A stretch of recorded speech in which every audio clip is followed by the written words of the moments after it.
Tuhan sertamu. dan sertamu juga. Inilah Injil Yesus Kristus menurut Matius. Terpujilah Kristus. Kamu adalah terang dunia. Kota yang terletak di atas gunung tidak mungkin tersembunyi. Lagi pula, orang tidak menyalakan pelita lalu meletakkannya di bawah gantang, melainkan di atas kaki dian, sehingga menerangi semua orang di dalam rumah itu. Demikianlah hendaknya terangmu bercahaya di depan orang, supaya mereka melihat perbuatanmu yang baik dan memuliakan Bapamu yang di surga. Demikianlah Injil Tuhan. Syukur kepada Allah. Selamat malam Bapak Ibu dan saudara-saudari yang Tuhan Yesus kasihi. Shalom. Shalom.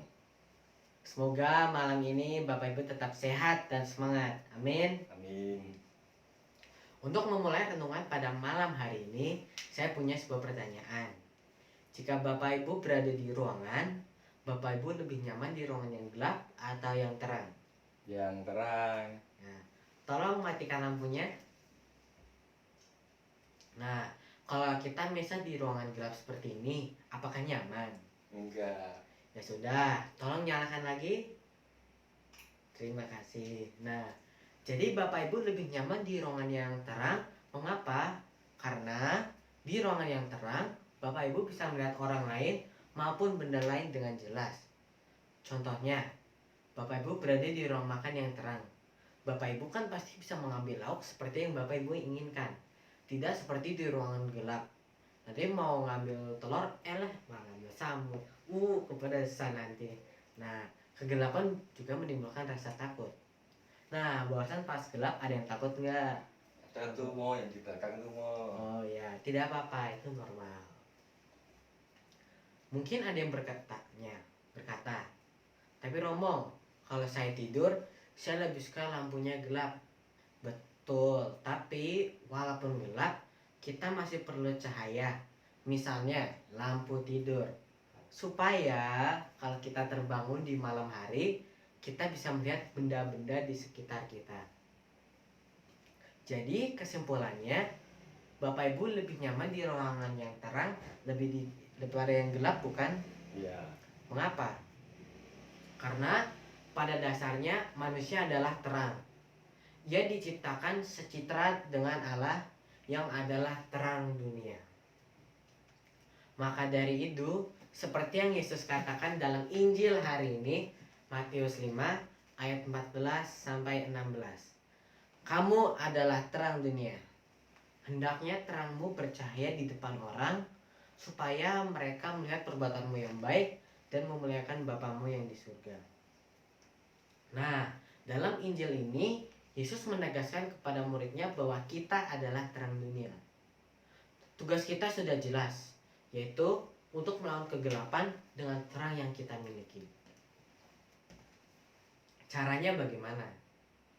Yesus sudah menunjukkan, yaitu untuk membuat terang kita bercahaya.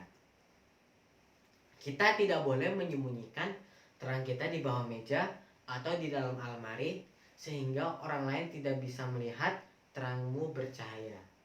Lalu, untuk apa tujuannya? Supaya orang lain bisa merasakan perbuatan baik dari kita. Kalau orang lain sudah bisa merasakan atau mengalami perbuatan baik dari kita, ia akan memuliakan Tuhan. Lewat apa? Bisa saja dia bersyukur kepada Tuhan, atau dia melakukan perbuatan baik sebagai ungkapan rasa syukur. Bapak Ibu dan saudara-saudari, dalam kehidupan kita sehari-hari, bagaimana kita bisa menjadi terang dunia? Apa tandanya? Mari kita kembali ke sabda Yesus yang tadi. Terang kita akan terlihat melalui perbuatan baik dari kita. Ya, sederhana itu. Saya akan berikan contoh. Dalam masa pandemi ini, banyak orang yang merasakan keprihatinan yang sama. Kantor, toko, mal, transportasi umum sudah tidak bisa beroperasi lagi. Akibatnya, banyak karyawan yang dirumahkan, dipotong gajinya, bahkan di PHK. Dalam kondisi ini, Bapak Ibu bisa menjadi terang dunia, yaitu untuk berbagi rezeki. Contohnya, Bapak Ibu membagikan masker kepada orang yang memerlukannya. Misalnya, satpam perumahan, tukang sampah, pengamen, tukang ojek, dan lain-lain. Contoh kedua, memberi tips lebih kepada ojek online yang mengantar makanan kita. Contoh ketiga, membeli jualan teman kita yang sedang merintis usaha karena PHK. Selain berbagi rezeki, Bapak Ibu pun juga bisa berbagi waktu dan tenaga. Misalnya, Bapak Ibu terlibat di program penyemprotan disinfektan yang ada di lingkungan Bapak Ibu masing-masing. Dengan tindakan-tindakan yang sederhana itu pun, Bapak Ibu sudah bisa menjadi terang dunia. Nah, sekarang marilah kita bertanya ke dalam hati kita masing-masing. Apakah kehadiranku sudah membawa terang bagi orang lain atau malah membawa kegelapan? Apakah saya sebagai orang tua sudah membawa terang bagi keluarga saya? Apakah saya sebagai warga lingkungan sudah membawa terang bagi tetangga saya? Apakah saya sebagai OMK maupun misinar sudah membawa terang bagi teman sekolah saya? Dan saya pun juga bertanya, apakah saya sebagai pastor sudah membawa terang bagi umat saya? Bapak Ibu dan saudara-saudari yang Tuhan Yesus kasihi, demikianlah renungan kita pada malam hari ini. Semoga Tuhan memberi kita kekuatan untuk menjalankan hidup kita sebagai terang dunia. Kemuliaan kepada Bapa dan Putra dan Roh Kudus, seperti pada permulaan, sekarang, selalu, dan sepanjang